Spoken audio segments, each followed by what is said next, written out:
Non verbal communication between people is communication through sending and receiving wordless cues. Non verbal communication ऐसा communication है जिसमें आपका information का जो है इंफॉर्मेशन जो है एक्सचेंज हो रहा है, जिसमें शब्दों का इस्तेमाल नहीं होता है। ऐसा कम्युनिकेशन जिसमें शब्दों का इस्तेमाल नहीं होता है, इशारों का इस्तेमाल होता है, सिग्नल का इस्तेमाल होता है, सिंबल का इस्तेमाल होता है, बॉडी लैंग्वेज का इस्तेमाल होता है ना। वो है नॉन वर्बल कम्युनिकेशन। समझे नॉन वर्बल कम्युनिकेशन क्या है? What is non verbal communication? जिसमें शब्दों का इस्तेमाल नहीं होता, सिर्फ इशारों का इस्तेमाल होता है। इशारों का, सिग्नल का, साइन का, आई कांटेक्ट का, बॉडी लैंग्वेज का, है ना। अच्छा, फंक्शन की बात करें, अगर नॉन वर्बल कम्युनिकेशन के फंक्शन के बारे में पहले बात करते हैं कि नॉन वर्बल कम्युनिकेशन क्यों जरूरी है, इसका कार्य क्या है, काम क्या है इसका। तो सबसे पहला इसका जो है वो है रेनफोर्समेंट। रेनफोर्समेंट क्या होता है कि अपनी बात को और मजबूत करने के लिए और सुदृढ़ बनाने के लिए हम लोग क्या करते हैं, हम लोग अपनी बात को अपनी बात पे वजन देने के लिए क्या करते हैं, बताइए तो, किसी को कोई आइडिया? बॉडी लैंग्वेज का इस्तेमाल करते हैं सर, हाथ कैसे, मतलब हाँ, हाँ, हाथों से करते हैं, मतलब कुछ बोल भी रहे हैं, मतलब हम बोल रहे हैं और बोलने के साथ कुछ इशारा भी कर रहे हैं, मतलब वैसा कुछ मतलब एक्टिविटी वैसा कर दिए, कुछ वैसा मेरा वैसा कुछ साउंड एग्रेसिव बॉडी क्लियर नहीं लैंग्वेज। आ रहा है सर। हेलो, बाकी को आ रहा है साउंड क्लियर? सर। हाँ, बाकी को तब आपका आपका नेटवर्क प्रॉब्लम होगा। रिइंफोर्समेंट क्या होता है कि ये शब्दों के साथ चलता है, मतलब हम लोग जो बोल रहे हैं, मान लीजिए कि फॉर एग्जांपल कोई कोई व्यक्ति है, कहीं ऑफिस में गया है, हाँ, बहुत गुस्से में है, बहुत दिन से ऑफिस जा रहा है और वापस आ रहा है, उसका काम नहीं कर रहा है ऑफिस वाला, है ना। तो वो क्या करेगा कि एक दिन गुस्सा से जाएगा और उसको बोलेगा, उसके टेबल पटक के बोलेगा, इतना दिन से हम आपके यहाँ आ रहे हैं, आपको समझ में नहीं आ रहा है ना। बोलता है ना लोग ऐसे, जब पूरा गुस्से में आ जाता है, या अपनी बात को और मजबूत करने के लिए ताकि वो अगला और भी ज्यादा मतलब उसका काम तुरंत कर दे, टेबल पर हाथ पटक देगा, इतने दिन से घुमा रहे हैं आप हमको। या फिर टेबल पे हाथ पटक के कभी जोर से बोलता है ना लोग, अरे हम बता रहे हैं ना आपको, हम सही बोल रहे हैं, आप लोग विश्वास क्यों नहीं कर रहे हैं, है ना। कुछ मतलब उसका जो शब्द रहता है, शब्द से ज्यादा सिवियर उसका एक्शन रहता है, समझे। मतलब उसका एक्शन जो है वो थोड़ा ज्यादा मजबूत रहता है, उसका शब्द उतना मजबूत नहीं रहता, लेकिन उसका एक्शन ज्यादा मजबूत रहता है। वो है रिइंफोर्समेंट, अपनी बात को और सुदृढ़ करना। वो है मतलब कि हम वैसा एक्शन करेंगे तो मेरा बात और भी मतलब इफेक्टिव हो जाएगा, कि अगला को लगेगा हाँ हाँ हाँ, ये बहुत मतलब सही है, इसका बात में वजन है। वो है रिइंफोर्समेंट। कॉम्प्लीमेंट भी वैसा ही होता है। कॉम्प्लीमेंट में क्या होता है कि हम जो बोल रहे हैं और साथ में इशारा भी कर रहे हैं। अक्सर ऐसा होता है ना कि हम बोलते हैं और साथ में हाथ से कुछ इशारा भी करते रहते हैं, आंख से कुछ इशारा करते रहते हैं, है ना। किसी को बुलाते हैं कि जरा इधर आओ ना, मतलब हाथ से भी उसको इशारा किए और उसको बोले भी आने के लिए, करते हैं ना ऐसा। Yes sir. या बोलता है कि मतलब अगर किसी को ना बोलना है कुछ कि तुम चलोगे, तुम दिल्ली चलोगे, तो नहीं मैं तो नहीं जाऊंगा, बोल भी रहा है नहीं और मुंडी भी ला रहा है, होता है ना ऐसा, नहीं नहीं नहीं मैं नहीं जाऊंगा। तो नॉन वर्बल और वर्बल दोनों हो रहा है, नॉन वर्बल और वर्बल दोनों हो रहा है। इसमें क्या हो रहा है कि सेम मीनिंग को कन्वे किया जा रहा है, वर्बल से भी और नॉन वर्बल से भी। मतलब अगर सिर्फ हम नहीं मैं नहीं जाऊंगा दिल्ली, उससे भी काम चल जाएगा, और अगर मैं सिर्फ अपने सर को हिला दूंगा नहीं के रूप में, है ना, तो भी काम हो जाएगा, लेकिन मैं दोनों कर रहा हूं। तो ये है कॉम्प्लीमेंट, मतलब दोनों एक साथ हो रहा है, वर्बल नॉन वर्बल एक साथ हो रहा है और दोनों का सेम मीनिंग निकल रहा है। या फिर होता है ना कि अरे कैसा बहुत खराब टेस्ट है इसका, कुछ भी अगर खाने कुछ लिए, है ना, बहुत खराब टेस्ट, या खट्टा लग गया कुछ तो बोलता है ना, कितना खट्टा है, मुंह भी वैसा बना लेता है और बोल भी रहा है, तो पता चल जाता है ओह बहुत ज्यादा खट्टा लग रहा है। वो है कॉम्प्लीमेंट। उसके बाद है कंट्राडिक्टिंग। कॉन्ट्राडिक्टिंग में क्या होता है कि अक्सर क्या होता है ना कि मान लीजिए फॉर एग्जांपल इंटरव्यू देने के लिए गए हैं आप, इंटरव्यू देने के लिए गए तो वहां आपको डर डर तो लगता ही है, इंटरव्यू में सबको डर लगता है, थोड़ा बहुत नर्वस होता है लोग, होता है कि नहीं होता है? किसी का पसीना निकलने लगता है तो कोई किसी का आवाज लड़खड़ाने लगता है, ऐसा भी हो जाता है इंटरव्यू में। और उससे अगर पूछे हम कि क्या हुआ आपको, डर लग रहा है क्या आपको? नहीं नहीं नहीं, डर नहीं लग रहा सर। और हम देख रहे हैं कि उसका पसीना चू रहा है, उसका जवान लड़खड़ा रहा है, तो वो क्या हो रहा है, मतलब वर्बल जो मैसेज जो हमको मेरे पास भेज रहा है कि नहीं मुझे डर नहीं लग रहा है, वो गलत गलत बोल रहा है ना वो, क्योंकि उसको देख के समझ में आ रहा है कि ये तो डर रहा है। Yes sir. उल्टा मतलब लोग वर्बली उल्टा बोलते हैं और एक्सप्रेशन उनका उल्टा होता है ना? कोई मान लीजिए कि किसी चीज को एंजॉय कर रहा है और पूरा खुश है, एकदम हंस रहा है, गा रहा है, फिर उसको बोलेंगे अरे तुम बड़ा खुश है, नहीं यार हम कहाँ खुश हैं, ऐसे बोलेगा तो क्या लगेगा कि ये झूठ बोल रहा है। उल्टा हम वर्बली उल्टा बोल देते हैं और हमारा एक्सप्रेशन कुछ और होता है, मतलब दोनों अपोजिट होता है। बॉडी लैंग्वेज, हमारा आई का एक्सप्रेशन, हमारा जो भी बॉडी लैंग्वेज मतलब नॉन वर्बल जो कम्युनिकेशन है वो उल्टा है, और वर्बल कम्युनिकेशन जो है वो उल्टा है, ऐसा होता है।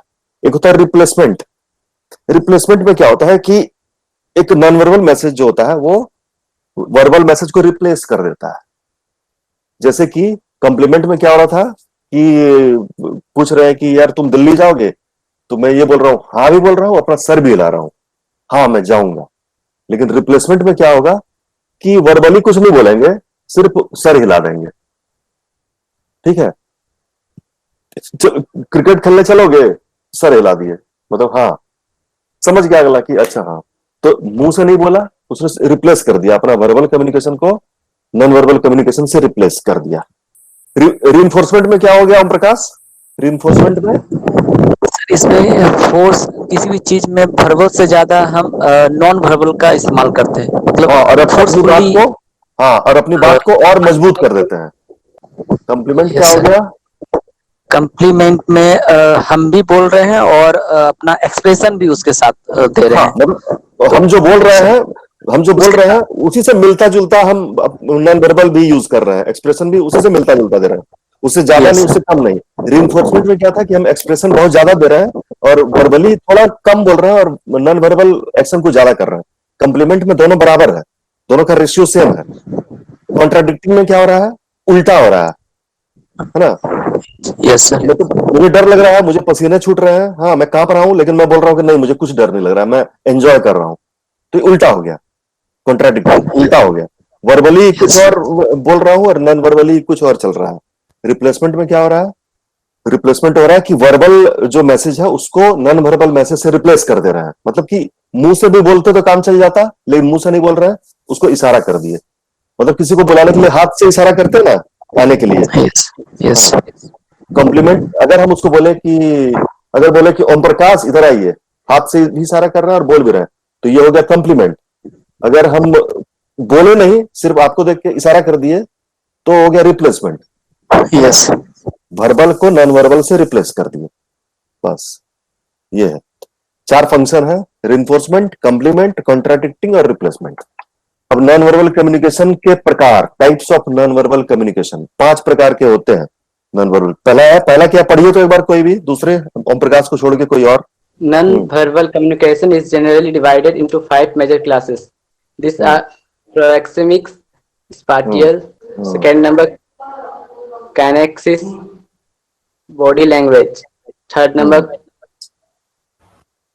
chronemics, हम्म, temporal, fourth number artifact, objective language, हम्म। fifth paralingual, vocal clues. तो पहला प्रोक्सिमिक्स। प्रोक्सिमिक्स होता है स्पेशियल, स्पेस, स्पेस होता है ना, स्पेस, स्पेस मतलब वही होता है ना, दूरी, दूरी वाला स्पेस। ठीक है, स्पेस से यस रिलेटेड। स्पेस मतलब वो अंतरिक्ष नहीं, मतलब जगह, दूरी, दूरी वाला स्पेस, उससे रिलेटेड। काइनेसिक्स है बॉडी लैंग्वेज, जितना भी शरीर का बॉडी लैंग्वेज है सब उसको बोलते हैं काइनेसिक्स। काइनेसिक्स बहुत सबसे इंपॉर्टेंट है ये। क्रोनोमिक्स, टेम्पोरल, टेम्पोरल मतलब टाइम से रिलेटेड, टाइम, टाइम से रिलेटेड टेम्पोरल, क्रोनोमिक्स। एक आर्टिफैक्ट्स, ऑब्जेक्टिव लैंग्वेज, ये मतलब जैसे कि बताते हैं आपको, हाँ ऑब्जेक्टिव लैंग्वेज बताते हैं। पारालिंगुअल, पैरा लैंग्वेज इसको बोलते हैं। ये वोकल क्यूज है। ये 5 प्रकार का होता है। हम लोग स्टार्ट करते हैं प्रोक्सेमिक्स से। प्रोक्सेमिक्स का मतलब क्या पता है? स्पेस से रिलेटेड है ये, यूज ऑफ स्पेस। जैसे कि मान लीजिए कि कोई क्लास चल रहा है ना? कॉलेज, सबको सुनाई दे रहा ना? क्लियर सुनाई दे रहा ना? Yes sir. हाँ Yes, sir. ठीक है। किसी को अगर सॉरी, अगर कहीं क्लास चल रहा है, मान लीजिए कि आप किसी क्लास में बैठे हैं, या फिर क्लास नहीं छोड़िए, कोई मीटिंग में बैठे हैं, ठीक है, कोई मीटिंग चल रहा है। एक लंबा सा बड़ा सा गोल सा टेबल है, और एक जो मीटिंग का जो हेड है, जो मान लीजिए जो हेड होगा, जो इस मीटिंग को हेड कर रहा है, वो बीच में बैठा हुआ है। और क्या होता है कि कोई आदमी लोग आना स्टार्ट किया, कोई उसके बगल में बैठ रहा है, कोई उस दूर में जाके बैठ रहा है, कोई ऐसा बैठ। तो वो जो मीटिंग वाला जो है ना, जो हेड ऑफ द मीटिंग है, जो हेड व्यक्ति है, उसको क्या लगता है ना, उसको हो सकता है कि ये गलत हो, लेकिन उसको जनरली क्या लगेगा ना, कि जो मेरे से दूर में बैठा हुआ है उसको मीटिंग में कोई इंटरेस्ट नहीं है ना? और जो मेरे बगल में बैठा है वो बहुत इंटरेस्टेड है मीटिंग में। हो सकता है कि बगल वाला चापलूस होगा, इंटरेस्ट उसको नहीं होगा, लेकिन चापलूसी करने के लिए बगल में बैठा होगा। लेकिन एक जनरल परसेप्शन क्या होता है कि जो मेरे पास में है वो मेरे बात में बहुत इंटरेस्टेड है, जो मेरे से दूर में है वो मेरे बात में इंटरेस्टेड नहीं है। ऐसा होता है, ठीक है। इसको बोलते हैं प्रॉक्सिमिक्स। हाँ, स्पेस से रिलेटेड मतलब जगह से रिलेटेड, स्थान से रिलेटेड है ये। जो जितना दूर हमको लगता है कि वो उतना इंटरेस्टेड, मतलब उतना कम इंटरेस्टेड है। जो जितना नजदीक हमको लगता है अरे ये तो बहुत ज्यादा इंटरेस्ट ले रहा है हमने, है ना? ये होता है प्रॉक्सिमिक्स, यूज ऑफ स्पेस। समझ में आया किसी को? Yes sir. क्या समझ में आया? नहीं आया होगा सर समझ में। फिर से समझा दीजिए सर। देखो ना, प्रॉक्सिमिक्स जो होता है, ये प्रॉक्सिमिक्स, इसका मतलब होता है यूज ऑफ स्पेस। स्पेस मतलब स्थान, जगह।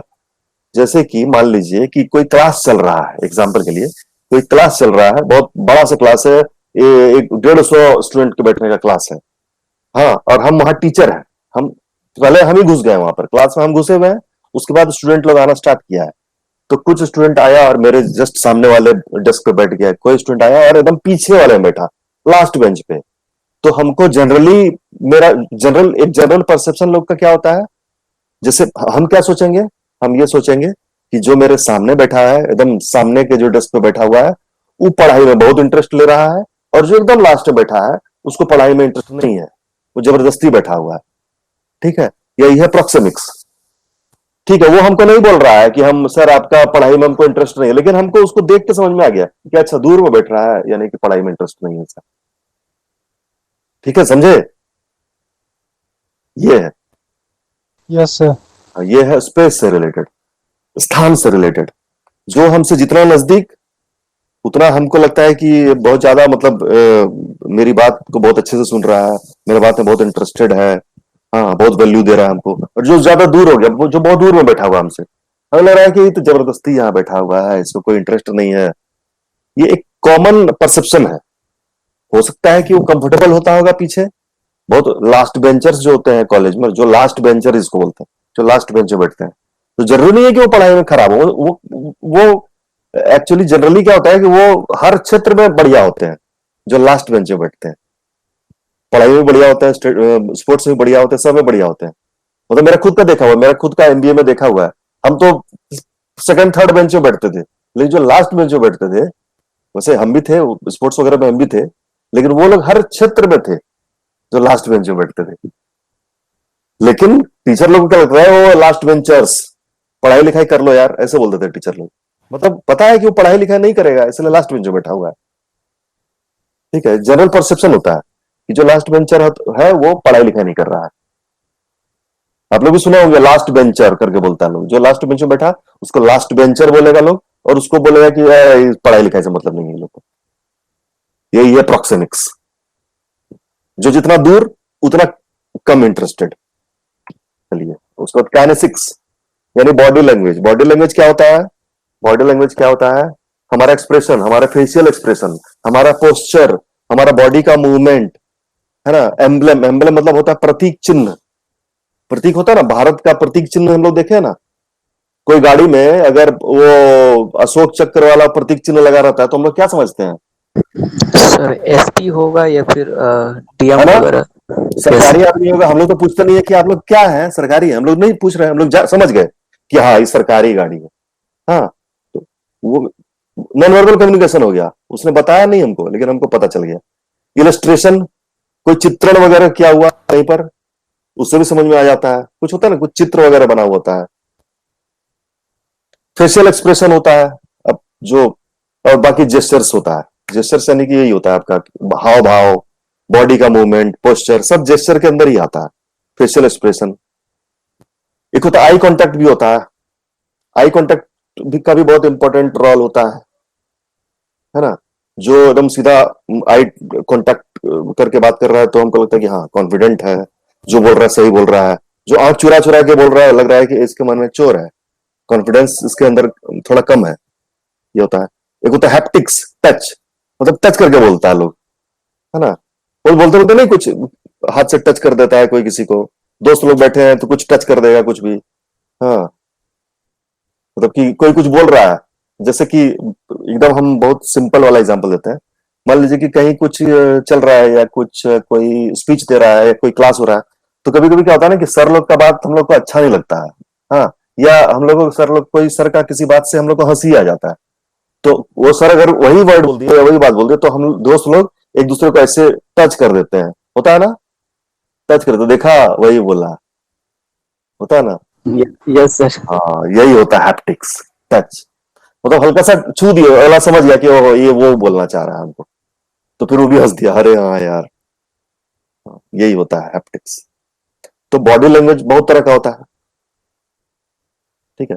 काइनेसिक्स बोलते हैं उसको, काइनेसिक्स, बॉडी लैंग्वेज, ये जापानीज वर्ड है ये सब, काइनेसिक्स। एक होता है क्रोनेमिक्स।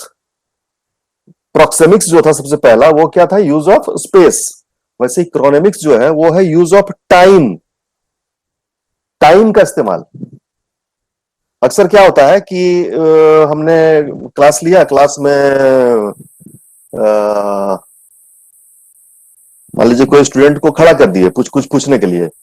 हाँ, इसिका को खड़ा कर दिया फॉर एग्जांपल, इसिका एग्जांपल दे रहे हैं सिर्फ, उसको खड़ा कर दिया और कुछ पूछे उससे कि इसिका बताइए आर्टिफैक्ट क्या होता है, इसिका बताइए तो आर्टिफैक्ट क्या होता है।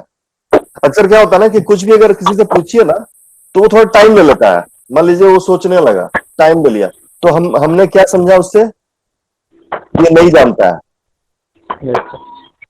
होता है ना ओम प्रकाश, होता है ना, yes sir. Yes sir.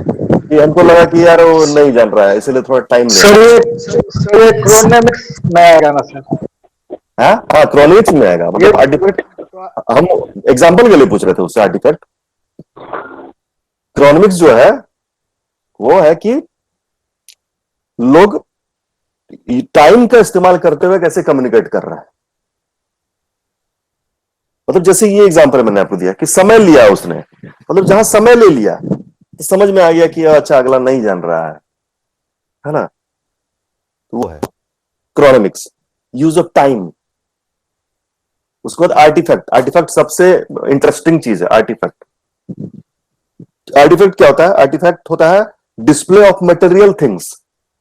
Material things का मतलब क्या होता है, मतलब कि दिखावे का चीज होता है सर। दिखावे का चीज होता है। हाँ हाँ हाँ हाँ। जैसे कि फॉर एग्जाम्पल कोई व्यक्ति है, हाँ, जो कि धोती पहना हुआ है, कुर्ता पहना हुआ है, या फिर धोती पहना हुआ है और बड़ा सा टीका लगाया हुआ है, बाल बड़ा बड़ा है, कमंडल हाथ में लिया, और हम क्या समझते हैं उसके बारे में, ये वो कौन है, साधु या साधु, साधु। साधु है। वो तो बता नहीं रहा है कि हम साधु हैं, लेकिन उसको देख के हमको पता चल रहा है कि साधु है ना। ठीक उसी प्रकार कोई व्यक्ति है जो कि वो जाली वाला टोपी पहना हुआ है, व्हाइट वाला टोपी पहना हुआ है, पठानी कुर्ता पजामा पहना हुआ है, तो हम लोग क्या समझे कि ये क्या है, ये कोई मुस्लिम है। कास्ट, अपना रिलीजन बताया वो नहीं बताया, लेकिन हम समझ गए उसके कपड़ा से, ठीक है। वैसे ही, ठीक वैसे ही कोई आदमी है जो कि कपड़ा पहना हुआ है और एक लॉकेट पहना हुआ है, इसमें क्रॉस बना हुआ है, वो हमको बताया कि हम क्रिश्चियन हैं, लेकिन हम समझ गए कि अच्छा वो क्रिश्चियन है, ये हो गया। फिर कोई मान लीजिए कि कोई व्यक्ति है जो कि व्हाइट कलर का ऊपर से मतलब शर्ट वर्ट पहना है और ऊपर व्हाइट कलर का ये पहना हुआ है जैकेट जैसा, और स्टेथोस्कोप है उसके गला में लटका हुआ। क्या है वो? डॉक्टर है। बताया तो नहीं वो डॉक्टर है, लेकिन हमको पता चल गया, है ना। वो बताया तो नहीं हमको कि वो डॉक्टर है ना। चश्मा पहने हुए, हम चश्मा पहनते हैं, ठीक है, तो हम आपको बता रहे कि मेरा आंख खराब है? नहीं, नो। आपको पता चल रहा है कि ओ चश्मा लगाया हुआ है सर, यानी कि सर का आंख थोड़ा सा गड़बड़ है ना। यही डिस्प्ले ऑफ मटेरियल थिंग्स, मतलब कि कुछ वैसा पहनावा, वैसा कुछ चीज शरीर पे, वैसा कुछ देख के हमको उसके बारे में थोड़ा सा कुछ पता चल गया कि अच्छा ये वैसा आदमी है, इसका प्रोफेशन का पता चल जाता है, उसका इंटरेस्ट का पता चल जाता है, लाइफ स्टाइल का पता चल जाता है, ठीक है, कल्चर का पता चल जाता है, इकोनॉमिक बैकग्राउंड का भी पता चल जाता है। पता चलता है ना इकोनॉमिक बैकग्राउंड का, मतलब कितना अमीर है कितना गरीब है पता चलता है, किसी व्यक्ति को देख के चलता है। उसका कुछ, हाँ, कुछ वैसा बहुत अच्छा कपड़ा वपड़ा पहना हुआ है, देख के लग रहा है कि अरे वाह ये तो बड़ा, कोई आपका इससे निकल रहा है, BMW गाड़ी से निकल रहा है, और उसके बगल वाला, जस्ट बगल वाला एक स्कूटर से निकल रहा है, स्कूटर से उतर रहा है, तो दोनों के बारे में सब लोग समझ गए ना कि हो ये बेचारा बहुत ज्यादा मिडिल क्लास आदमी है, ये कुछ, अरे वाह कौन है ये, पता करो यार कौन है ये, होता है ना। बस वही है artifact. Clothing, jewellery, tattoo, piercing, utensils, religious objects, ये सब कम्युनिकेट करता है, ये सब चीज, वो सब चीज बताता है कि वो व्यक्ति क्या है, कैसा है, ठीक है, उसका बैकग्राउंड क्या है, वो स्टैंडर्ड ऑफ लिविंग उसका क्या है, वो बताता है। वो मटेरियल थिंग्स जो है वही बताता है उस व्यक्ति के बारे में। वो व्यक्ति खुद नहीं बता रहा है, वो चीजें उसके बारे में बता रही है। का स्ट्रेस मतलब समझ रहे हैं कि स्ट्रेस जो मतलब दबाव जो होता यस सर, यस, है ना। मानसिक दबाव।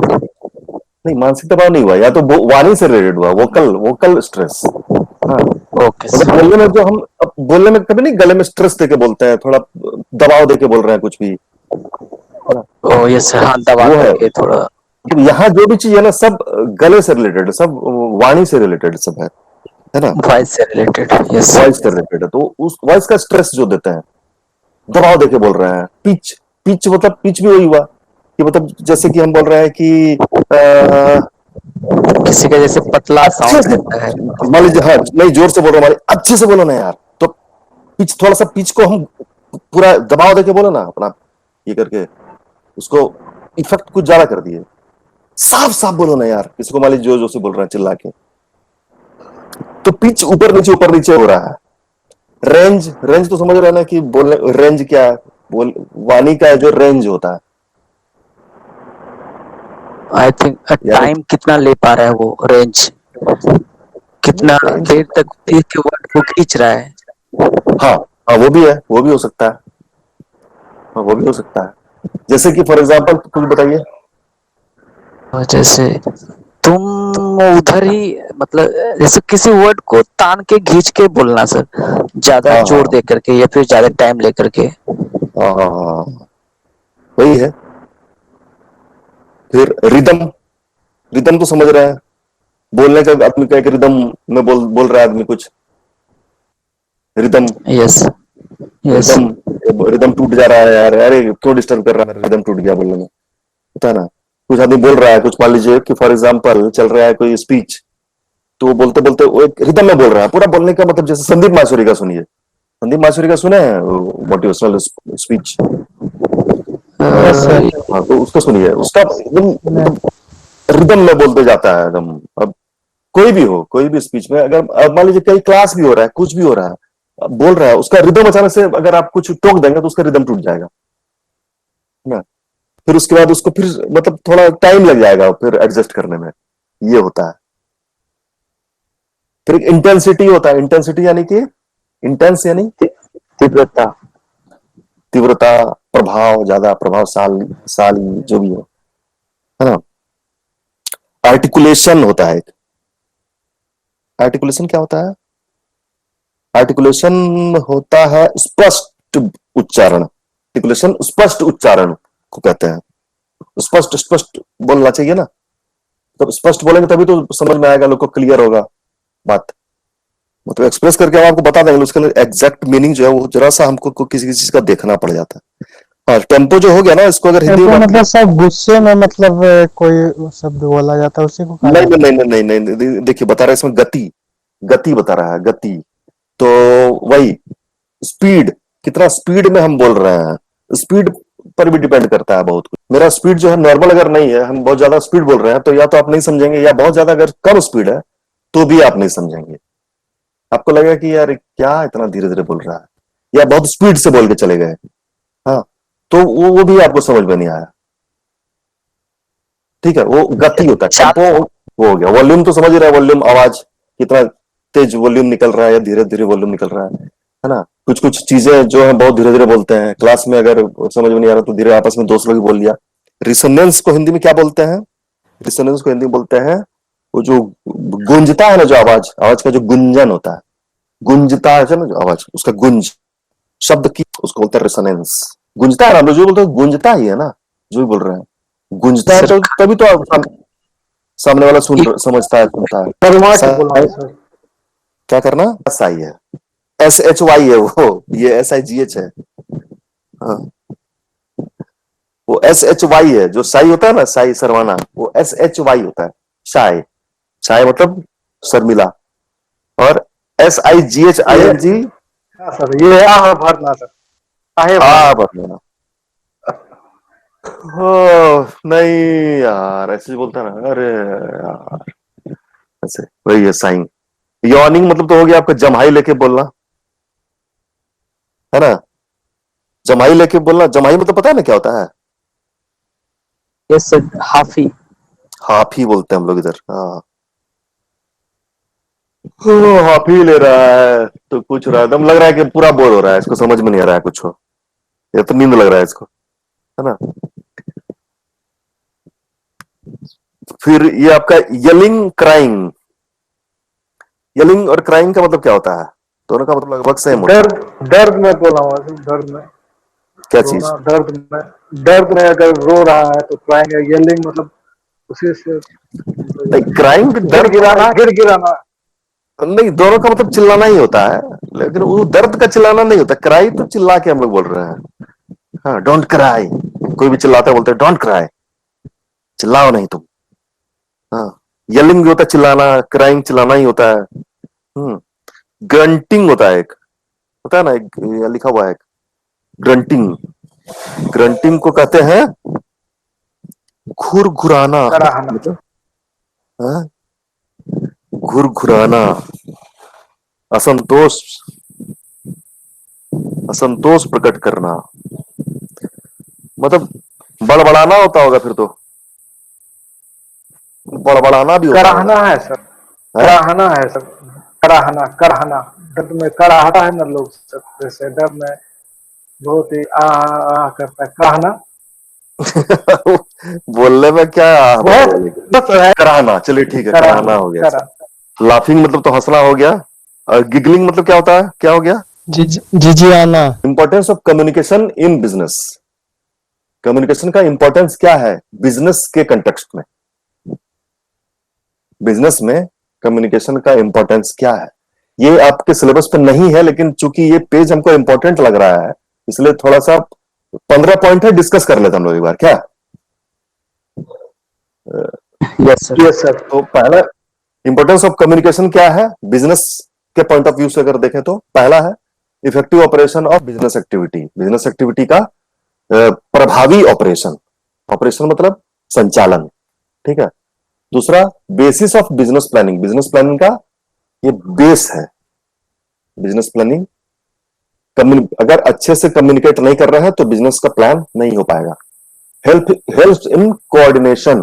कोऑर्डिनेशन मतलब सामंजस्य, सामंजस्य को स्थापित करने में मददगार होता है communication. Basis of direction and control, दिशा निर्देशन और कंट्रोल करने में यह मददगार होता है। हेल्प्स इन मोटिवेटिंग, नहीं sorry, help in motivation and morale boosting.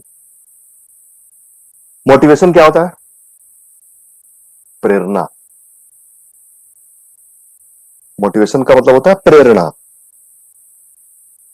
प्रेरणा लेता है ना लोग, बहुत लोग, कोई कोई किताब पढ़ के प्रेरणा ले लेता है, तो कोई पैसा से प्रेरणा ले लेता है, तो कोई कुछ प्रमोशन से प्रेरणा ले लेता है। वह मतलब जो आपको अंदर से थोड़ा अच्छा गुड फीलिंग करवाए, वह है मोटिवेशन। आपको किसी काम को करने के लिए बूस्ट करे, वह है motivation. Helps in motivation and morale boosting. Moral को बूस्ट करने के लिए या मोटिवेशन बढ़ाने के लिए ये मददगार है। क्या मददगार है? कम्युनिकेशन, अच्छा कम्युनिकेशन। उसके बाद है better liaison with outside world. Outside बाहरी दुनिया के साथ अच्छा तालमेल, मतलब अच्छा गठबंधन। Helps in collective leadership. Collective leadership में मददगार। कलेक्टिव लीडरशिप होता है कि मतलब सिर्फ एक लीडर नहीं है, मतलब जितना भी मेरा स्टाफ है सबको हम लीडर ही बनाना चाहते हैं, सब अपने आप में लीडर बन के रहे, वो है। Establishing human relations. Human relations को एस्टेब्लिश करने के लिए मददगार है। Helpful in decision making. Decision making में मददगार है। Helpful in providing information. Information provide करने में हेल्पफुल है। Helpful to maintain discipline. Discipline को मेंटेन करने में मददगार है। Helpful in data collection. Data collection में मददगार है। Help in research and development. Research and development करने में मददगार है कम्युनिकेशन, अच्छा communication. Promotes cooperation and peace. Cooperation, और कोऑपरेशन का मतलब क्या होता है जी? एक दूसरे की सहायता करना। एक दूसरे की सहायता करना। कोऑपरेशन। हाँ, कोऑपरेशन, सहायता।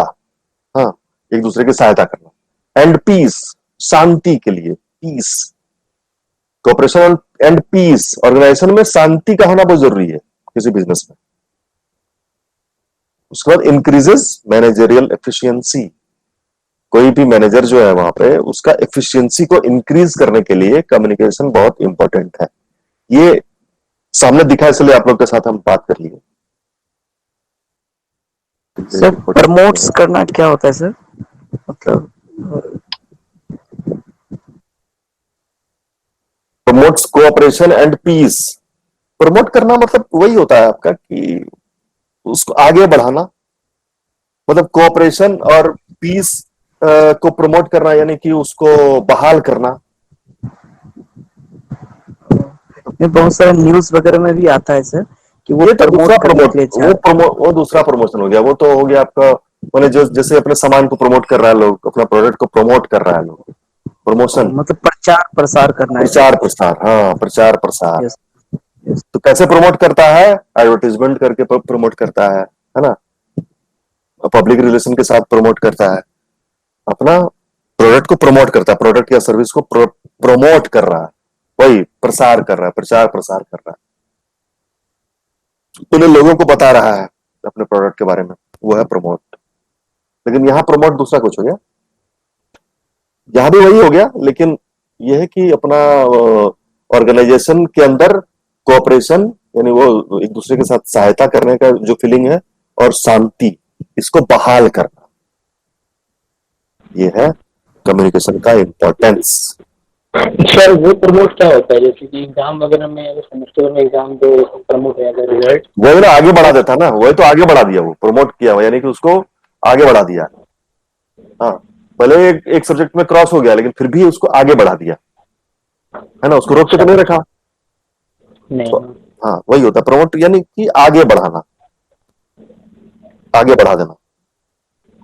ठीक है, आपका मतलब जो पेपर में लगा है उसको फिर से दे दीजिएगा, आपको हम आगे बढ़ा देते हैं, प्रमोट कर देते हैं, वही बात। बैरियर्स टू कम्युनिकेशन होता है एक। बैरियर क्या होता है? Barrier, what is barrier? रुकावट। रुकावट। ठहराव। रुकावट। तो मान लीजिए कुछ आदमी जो आपस में कम्युनिकेट कर रहा है, बातचीत कर रहा है, या लिखित में, मौखिक में, कैसे भी, तो क्या होता है कि बहुत प्रकार का बाधा उत्पन्न होता है कभी कभी, वो बाधाएं, हाँ, वो उसको बोलते हैं संप्रेषण की बाधाएं, या बैरियर्स टू कम्युनिकेशन। कम्युनिकेशन के सामने बाधा उत्पन्न होना,